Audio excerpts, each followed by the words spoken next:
planted today one way or another. You're probably noticing that this isn't my usual tractor. I went down to Grandpa's and got the 4640 out of retirement. I didn't put my yield monitor or anything in it. I'm going to just use my camera and the hopper, and I've got seed switches mounted for the seed drive on the planter. And I know what population I was planting, and I know what where to set the planter to get the population I want. So the reason I didn't put the monitor in here was I didn't have a PowerPoint and stuff and the necessary stuff all wired in the tractor. So I just thought, well, the hell with it. I can visually see if the planter's planting. I know if there's seed in the hopper by the camera, and the rest is all sound. You can actually hear the beans going through the tubes. And if a row plugs up, you'll catch it pretty quick because it fills the tube up and comes out by the seed meter. I'm kind of just gonna plant the old school way. There's a lot of planters out there that don't even have monitors on them, so no big deal, we'll be fine. So 4640 hasn't really done work in about 4 years now. It's been sitting, so it's good for her to get out and stretch her legs. The only thing I'm kind of worried about is the 4640 is a lighter tractor than the 4955, and it doesn't have a full rack of front weights, but it does have has a hydraulic front wheel assist axle, so that's pretty heavy. So I'm hoping that it's got plenty of lead in its pencil to pick the air seeder up and carry it around. I do have the option, I can take the concrete blocks out of the wings on the air seeder and lighten it up a little bit, due to the fact that we're not going to be no-tilling today or tomorrow. It's all tilt ground, so I really don't need that extra weight in the toolbar, so I could slide them out and put them in the back of the truck and lighten it up. The reason I'm not using a 4955 is because we did get it tore down. The oil pump was bad. We ordered an oil pump, and it came, and it didn't come with the proper take-up tube for the suction tube to suck up the oil. So that's on order. That won't be here till next Wednesday, and it is Saturday well, it's almost afternoon, I guess, and I want to get planting beans. So that tube is actually in Nebraska. So by the time it gets here, it'll be late Wednesday. So I'm just going to adapt and overcome and use the 4640, which I think should be perfectly fine.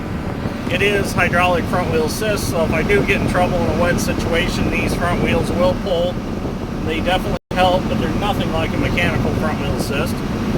But I love this tractor. I'm going to end up buying this off my grandpa. I want to keep it around. It's a handy tractor to have. It's, you know, one of the large frame sound guards, so it's a good tillage tractor, that's for sure. You know, he always chisel plowed and disced with it and stuff. So anyways, we're gonna go up to the farm where we left the air seeder, get her hooked back up, and we're gonna plant some beans today, one way or another. So stay tuned. Now we're back to planting beans. The old 4640 handles this planter pretty well. The only thing I wish is it had a full rack of front weights. It's only got about a half a rack on it, and it's a little light steering on the ends, but I help it around with the brakes and we're just fine. So we're cruising along here at about 5.5 miles an hour now. B3 is what we're pulling in, about 1900 RPMs, just cruising along. Got plenty of hydraulic for my vacuum. Works, markers all work, 3-point hitch all works. So I was kind of worrying about, you know, raising the 3-point and the marker at the same time, but it does good. It picks it right up. So the only complaint I've got is a little light on the front end, but it's all stuff we can work around, at least for planting beans again. So this is a nice old tractor. It's its original work clothes. When I end up with it, I am going to paint it. Paint her up real nice. It does have the cast axle mount duals, so the whole center wheel is all cast iron. So that does help give it a little more weight for traction. It's got plenty of tire under it too. So it's a good old tractor. It's only got 8,186 original hours on it. So she's not even broke in yet.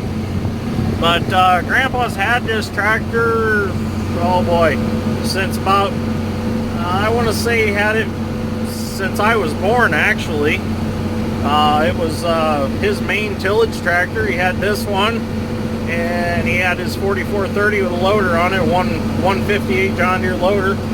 I spent a lot of time in both of them tractors, or both of these tractors. The 4430 ended up selling about 3 years ago. It was one of the early model 4430s, so it was a little hard to shift. Ours is the last year they were made. It's a 1977, I believe, was the last year they made them. So it had some of the stuff that was already going into the 40 series. So it shifts real nice. It's got the updated steering valve in it, so it steers nice. But Grandpa's 4430 was a lower hour too, and he had it, oh boy, he had that. Well, my dad graduated in '84 and he had it then, so he had that tractor for several years. I'm not quite sure exactly when he bought this 4640. I think he was still working at Ford's when he done that, but it's been around as long as I can remember. So it was the biggest tractor in the area at the time around where I grew up. So it was a tractor that somebody is stuck, they call Grandpa and he come pull them out with it. So, but anyways, I'm going to keep planting. Maybe we'll do a walk around to the tractor here in a little bit when I get tired of planting. And I'll show you what she looks like from the outside. So, anyways, I'm going to keep planting. Well, while I'm putting beans in, I'll give a walk around to the 4640. Like I said, she's original paint. All nice straight tractor. Heavy rear wheels. Hydraulic front wheel assist. Needs a full set of front weights though for this air seeder. But just an all around really nice tractor. Very nice original tractor.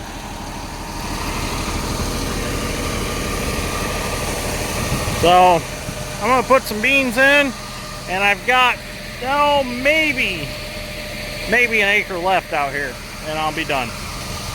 And then I'm going to head to my grandma's place.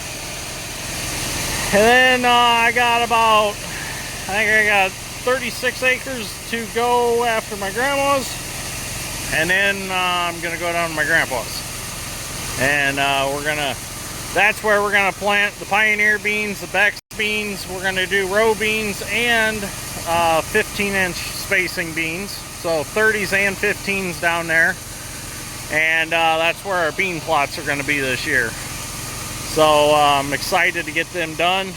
Dad's strength and I and Dad worked down there yesterday, got some ground worked, got some tiles fixed, and we're going to get the place dried out and fit for soybeans, and going to play around with some different row spacings, different populations, and different varieties. So that's going to be exciting. So anyways, that's going to wrap this episode up. I'm just going to be planting beans the rest of the day, nothing exciting. Unless something exciting happens, then I'll add. But 4640 is working real good on the air seeder. Seems to be plenty of tractor, pulling it plenty fast enough. So it's all good. Kind of enjoy using this tractor a little more than I do the 4955. So might be my planter tractor from now on. We'll see. Give Dad the 4955 back for the corn planter. So we'll see what happens. But anyways, I'm going to keep planting and see what I can get knocked out today, because we do have rain on the way.